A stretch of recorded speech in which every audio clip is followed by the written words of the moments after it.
retrospectively, in the time of Eusebius in particular, Eusebius was around when Constantine founded the Catholic Church. Retrospectively, they put true historical figures, and they wove these figures into the gospel narratives. You see, you find Herod the Great is in there. You'll find Pontius Pilate. You'll find all these historical people like Quirinius, who was I think it was a prefector in the Middle East at the time. So what you have, in fact, is a document which looks to be historical. There are undoubtedly historical figures. But when you read the Gospels, immediately, if you know ancient mythological literature, you will see it jumps out and it stands out so clearly that the Gospels are nothing but mythologies. They are mythologies. It reads like a myth, therefore it is a myth. And I'm not using the word myth as many people do when they say, oh, that's just a myth. No, a myth is a story. And stories are very, very valuable. These myths are very, very valuable, these Gospels, because they teach us how the sun, not only does it give us physical things like life and warmth and light that we can see with, and photosynthesis and fruit and vegetables. So we see the sun is our benefactor in the sky. But it also gives us intellectual and spiritual things that nourish the soul. You see, Plato said that the sun gives us the vision to see things that nourish the intellect. And the sun in the sky has always been considered to be called Amun, and as the Hindus say, Aum, or the Om, because this is the sound of that the sun produces. Our ears are not able to pick up the sound, but there is a hum which emanates from the sun. And that hum bathes our souls. The photons that come from the sun bathe our souls and keep our souls enriched and give our souls a nourishment and pleasure and enjoyment. Everything emanates from the sun in our solar system. If the sun were not there, we would not be. But the same happens with other planets. I've heard that Jupiter, there's a hum. It's a 528 hertz hum, which is the healing frequency. So they all have a purpose. Music of the spheres, if you will. Exactly. It's music of the spheres. And there are 7 spheres that produce a different sound and refract a different color from the white, pure, undifferentiated light which comes from the sun. You see, the magnetic orbs, planets are like electrons to an atom, to a proton. They are negative magnetic, whereas the core of an atom will be positive, and that's what the sun is doing. The sun, atum, in fact, the sun used to be called atum, and this is where we get the word atom from, because as above, so below. What the sun is doing is exactly the same as what atoms are doing, and I will explain this later. I will explain the new cosmology, which is now being taught by many, many, many great scientists, which do not belong to the mainstream consensus science world, which is dominated by Rome, which continues to teach Newtonian physics, which have been debunked by many, many, many great scientists in the last couple of hundred years. So we wonder, well, why are they continuing to base all of their thinking on Newton and Kepler and Copernicus and Brahe and the like, when we have scientists now that have debunked them and proven that it is an electric universe.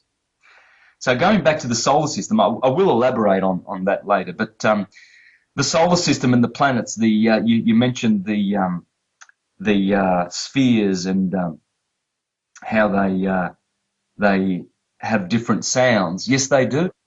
They do. And that they refract a different part of the spectrum of light which comes from the sun, and they refract the exact same colors of light that are in the rainbow, that are also our chakras, our 7 spiritual organs in our bodies, the endocrine system, the glandular system.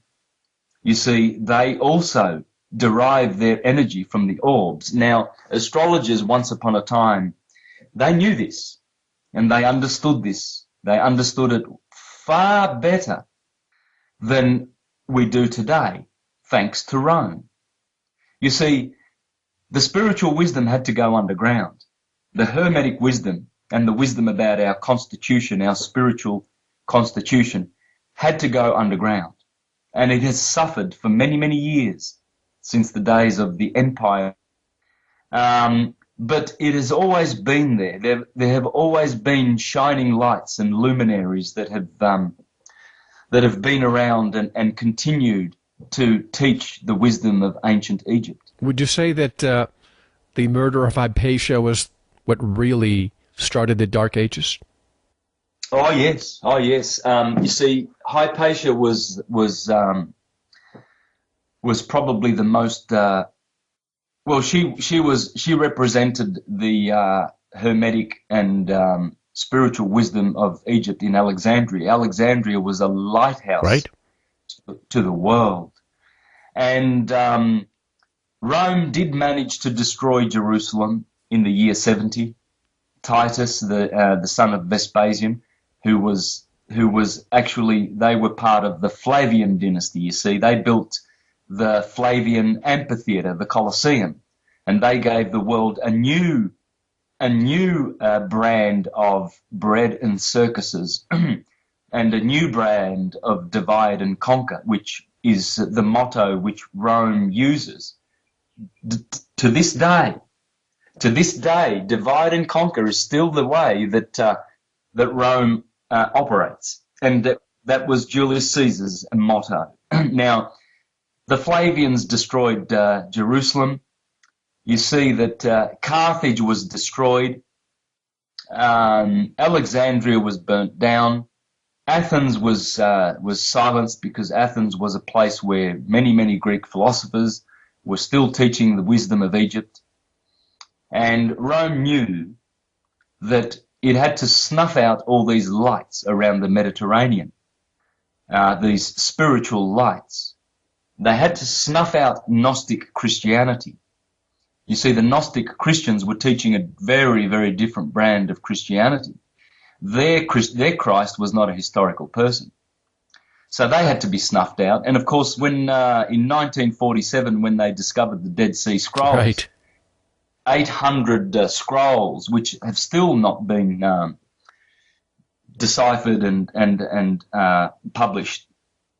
But they put about 12 or 14 scholars on the job to decipher those scrolls, and most of those were Catholic. But a few of those guys were Jewish. Robert Eisenman, there was John Allegro. John Allegro was a great linguist and scholar, so they put him on the job. And in the 70s, John Allegro exposed to the world that the Dead Sea Scrolls do nothing but dismantle the whole structure of historical Christianity.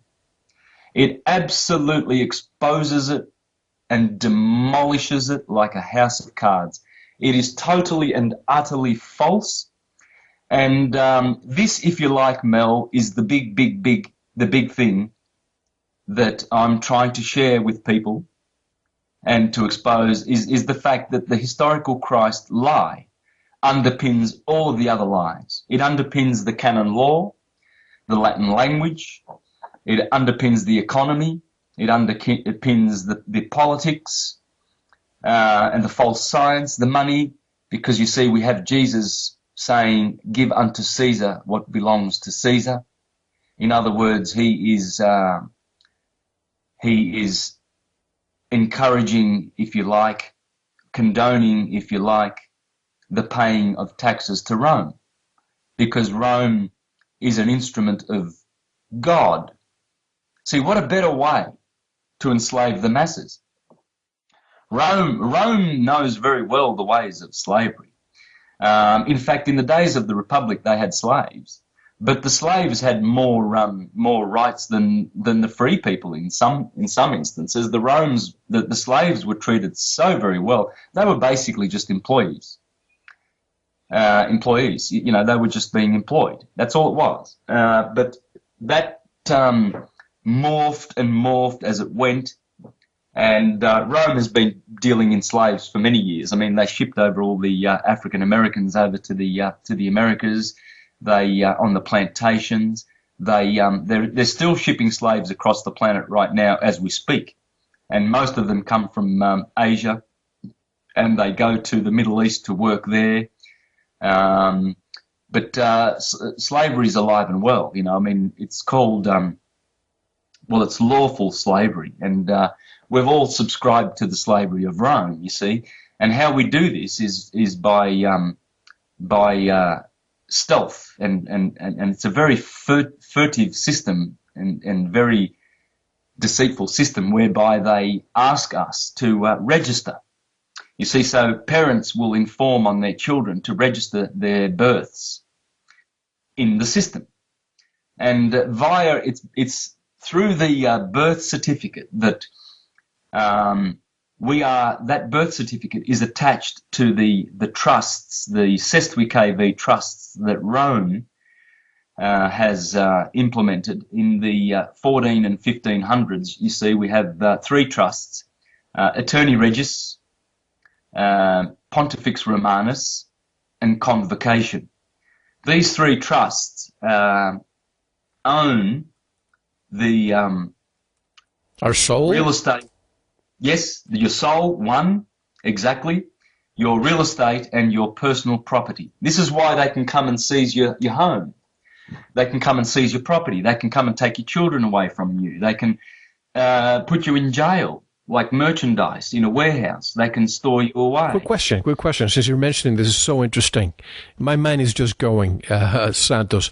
Real estate. The word real, doesn't that come from royal or royalty, as if we actually do not own our property and we have to pay real estate taxes to the kingdom? And basically slavery? Yes, it is. It's all, look, it's amazing how dumbed down the population has become, Mel. We just, every day there's a new tax. Register your pets. You have to pay tax rates for this,